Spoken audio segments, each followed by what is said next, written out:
যারা এদের টাকা খেয়েছে, ওদের টাকা খেয়েছে, সুবিধা নিয়েছে, মমতা ব্যানার্জির কাছে পুরস্কার নিয়েছে, তারা তো বলবেই ওদের ভোটে বিজেপি জেতে না। ওই বুদ্ধিজীবীদের এরা মানে বেতনভোগ বা গৃহপালিত বুদ্ধিজীবী বানানো হয়েছে। বিজেপির ওদের ভোট লাগবে না, সমাজ আমাদের ভোট দিয়ে যেতে হবে, তখন বুদ্ধিজীবীরা কোথায় যায় দেখবো, অনাথ হয়ে যাবে তারা। আমরা যে বামেদের একটা আন্দোলনের দিন ছিল, তৃণমূল এটা হাইজ্যাক করেছে। আজকে উত্তর কলকাতা সুদীপ বন্দ্যোপাধ্যায় মে দিবসের মিছিল করছে। সবই হাইজ্যাক করে, ওরা লুট করে সব জিনিস। বাংলাদেশ থেকে স্লোগান লুট করে, জয় বাংলা, নায়ক নায়িকা লুট করে। মমতা ব্যানার্জি আমাদের স্লোগান লুট করেছেন, চলো পাল্টাই। নিজস্বতা কিছু নাই তো, সব অনুকরণ, সব লুটপাট। শ্রমিক দিবসটা, শ্রমিক দিবস অবশ্যই শ্রমিকদের সম্মানে হওয়া উচিত। যারা করতো তারা কোথায় আছে? এই কারখানাগুলিতে নানান দুর্নীতির অভিযোগ ওঠে এবং শ্রমিক নিয়োগকে ঘিরেও বিভিন্ন রকমের অভিযোগ ওঠে। আপনি যে এলাকায় রয়েছে সব জায়গায় টিএমসির নেতারা ইউনিয়নের নামে কবজা করে বসে আছে, টাকা নিয়ে লোক ঢুকাচ্ছে।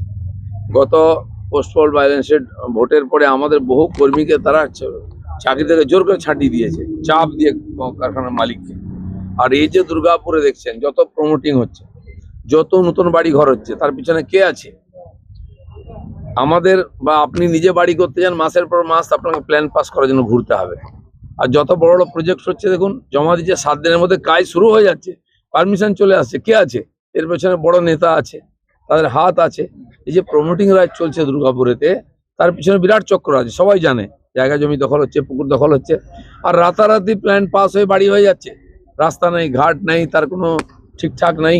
কারণ কি, একটা বিরাট নেক্সাস টিএমসি নেতাদের, তারা এখান থেকে কাটমানি খাচ্ছে।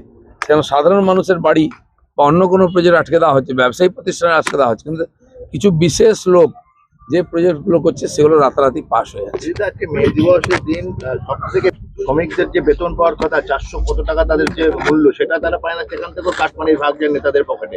কি বলবেন? সব জায়গায় এখন এটা চলছে। যারা ইউনিয়নবাজি করতেন শ্রমিকদের জন্য করে কারখানা বন্ধ করেছিলেন, তারা আজকে শ্রমিকদের সঙ্গে কেন নেই? তারা তো ঠিকা নিয়েছিলেন শ্রমিকদের উদ্ধার করবেন, মুক্তি দেবেন। কোথায় গেল তারা? তারা ভুলভাল আন্দোলন করে আজকে নিজের ক্রেডিবিলিটি হারিয়েছে বলে শ্রমিকদেরকে ভুগতে হচ্ছে। শ্রমিক আন্দোলন হলো কিছু নেই আজকে, তার অধিকার হয়ে বলার কেউ নাই। বলা উচিত যারা শ্রমিকদের নিয়ে রাজনীতি করেছেন, ভোটে জিতেছেন, ক্ষমতায় ছিলেন, তারা আজকে নিশ্চিহ্ন হয়ে গেছে। 2017-এর পর দুর্গাপুর মিউনিসিপ্যালিটি ইলেকশন হয়নি। টিএমসি ইলেকশনকে ভয় পায়। কেন্দ্রীয় ইলেকশন কমিশন বিধানসভা লোকসভা করে দিচ্ছে, কিন্তু পঞ্চায়েত পুরসভা ইলেকশন করতে গেলে হাত পা কাঁপে ওদের। গতবারে এখানে লুট করে ভোটে জিতা হয়েছে, এখন লুট করার মতো কবজির জন্যই তাই ভোট করছে না। 4 বছর ধরে সাধারণ মানুষের গণতান্ত্রিক অধিকারকে আটকে রেখেছে ওরা। আর ইলেকশন আসুক, এরপরে ভোট তো করতে হবে একদিন তার জবাবও পাবে। প্রচন্ড ভয় পাচ্ছে, কারণ তাদের যা ইমেজ, এখন আর কেউ ভোট দেবে না। সেখানে গায়ের জোরে ভোট করতে হবে, সেটাও করতে পারছে না। কালকে বুদ্ধিজীবীদের একাংশ বলছে যে নো ভোট টু বিজেপি। কোন বুদ্ধিজীবী? বুদ্ধিজীবী পশ্চিমবাংলায় আছে, সব তাঁবেদার আছে। যারা এদের টাকা খেয়েছে, ওদের টাকা খেয়েছে, সুবিধা নিয়েছে, মমতা ব্যানার্জির কাছে পুরস্কার নিয়েছে, তারা তো বলবেই ওদের ভোটে বিজেপি জেতে না। ওই বুদ্ধিজীবীদের এরা মানে বেতনভোগ বা গৃহপালিত বুদ্ধিজীবী বানানো হয়েছে। বিজেপির ওদের ভোট লাগবে না, সমাজ আমাদের ভোট দিয়ে যেতে হবে, তখন বুদ্ধিজীবীরা কোথায় যায় দেখবো, অনাথ হয়ে যাবে তারা। কালকে আপনার প্রার্থীর উদ্দেশ্যে আপনি একটা গানের কলি শুনিয়েছিলেন, আরেক লাইন বলবেন নাকি? টিএমসি লোকেদেরকে এটাই বলতে হবে, পরদেশি পরদেশি জানা নেই, চলে গেলে অনাথ হয়ে যাবে। চলুন। অভিজিৎ বাবু এত গরমে আর এত হাই সুগারের রোগী, ওনার পক্ষে কষ্টকর, সেই জন্য সাবধান থাকা উচিত। কি দরকার আছে ঝামেলায় যাওয়া? ঝামেলা করার জন্য আমাদের ছেড়ে দেওয়া হয়েছে না, আমরা করে নেবো। সভা থেকে ফেরার পথে দুর্গাপুরে আবার বাসে হামলা হয়েছে, যেমন যাচ্ছিল বাসটা, কি বলবেন? এখন এই হামলা টামলা কখন করে? সাপের কোমর ভেঙে দিলে ফসফস করে। এদের হয়েছে তাই, যত হারছে, ক্যান্ডিডেটকে খুঁজে পাওয়া যাচ্ছে না, গরমে কেউ বেরোচ্ছে না। পার্টি অফিসের মধ্যে থাকা, ইট পাটকেল মারা, গোব্যাক বলা। কালকে আমাদের প্রান্তিকাতে যখন আমরা শুরু করছি রোড শো রাত্রেবেলা, তখনও ইট ফিট ফেলেছে। তো এটার মতন আমাদের সয়ে গেছে। এসবের জিনিসের পাবলিক জবাব দেবে। এখন তারা যত আইসোলেট হয়ে যাচ্ছে, এভাবে উপস্থিতি দেখাচ্ছে। পুলিশের নজরদারির অভাবে হচ্ছে।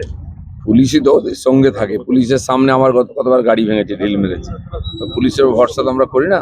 আমাদের পার্টির উপরে ভরসা আছে। কালকে যোগীজি বলেছেন যে আমার রাজ্যে যদি হতো যারা দাঙ্গা পায় তাদের উল্টো ঝুলিয়ে আমি শাস্তি দিতাম, তাদের সাত জন্ম তারা এই কাজে লিপ্ত হতো না। বলেন না, উনি করেছেন তো।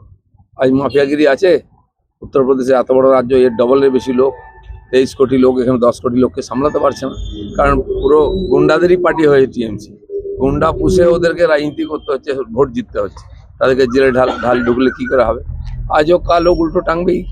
যে 2014 টেটের আবার দিলীপ দাস 70,000 চাকরি আবার বাতিলের সম্মুখীন। 2011 পর থেকে যত পরীক্ষা, যত নিযুক্তি হয়েছে, সব জায়গায় 2 নম্বরই হয়েছে।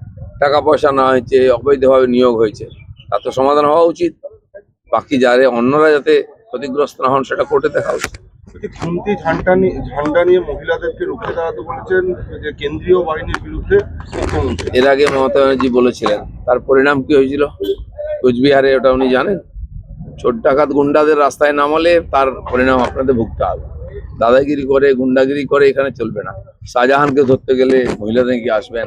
অমুকের চোরের বাড়ি গেলে, ওদের মন্ত্রী চোরের বাড়িতে গেলে মহিলাদের আটকাবেন?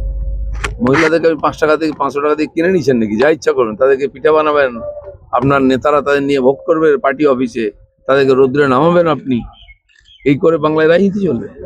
দাদা, জলপাইগুড়িতে কালকে একজন কাঠ পাচারকারীকে গ্রেফতার করার পর জেরা করে জানা গেছে মাটির তলায় বালিতে প্রচুর কাঠ মানে পাওয়া গেছে, মানে কাঠেরও একটা যত অবৈধ কাজ, কাঠ লুট, বালি লুট, পাথর লুট, গরু পাচার, সব জায়গায় টিএমসির নেতারা যুক্ত, পুলিশ যুক্ত, সরকারি কর্মচারী যুক্ত।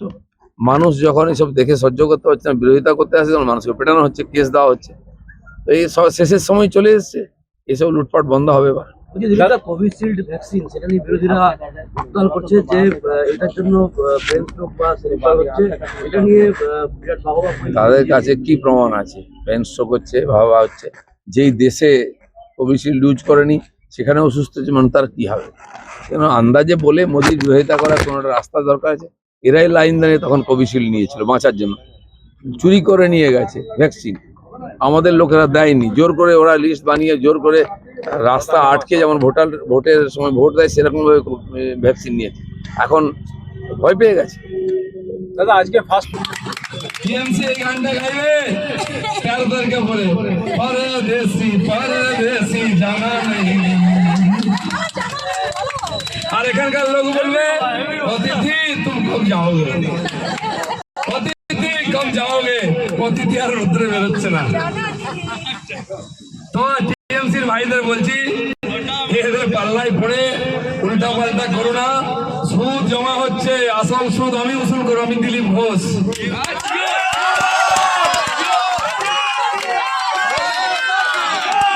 যেদিন বর্ধমানে মাটিতে পা দিয়েছি, হাইওয়ের উপরে 1000 লোক দাঁড়িয়েছিল রিসিভ করার জন্য, সেই মিছিল গ্রামে গঞ্জে চলছে। আমি যখন গ্রামে ঢুকছি, মায়েরা বেরিয়ে আসছে, উলুধ্বনি শঙ্করধ্বনি করছেন, ফুল চিনকাচ্ছেন, মালা দিচ্ছেন, হাতে জল বাড়িয়ে দিচ্ছে খাই দেওয়ার জন্য, টেলার করেছে। মোদীজি বলেন, মায়েদের আশীর্বাদ যতদিন আমাদের উপরে আছে কেউ হারাতে পারবে না, আর সেটা বর্ধমান দেখাবে। আর যারা মায়েদের অপমান করেছে, এখানকার সংস্কৃতি সভ্যতাকে অপমান করেছেন, সেদিন আমি গেছিলাম হনুমান পুজো করতে। তো হনুমানের সামনে একজন দাঁড়িয়ে আছে দৈত্যের মতো আটকে দিয়ে, আমাকে হনুমানের সাথে দেখা করতে দিচ্ছে না। আমি খোঁজ করলাম, ভাই এ সজ্জনকে মন্দিরও আটকে রাখছে, আর দিতে ভগবানকে দর্শন করতে দিচ্ছে না।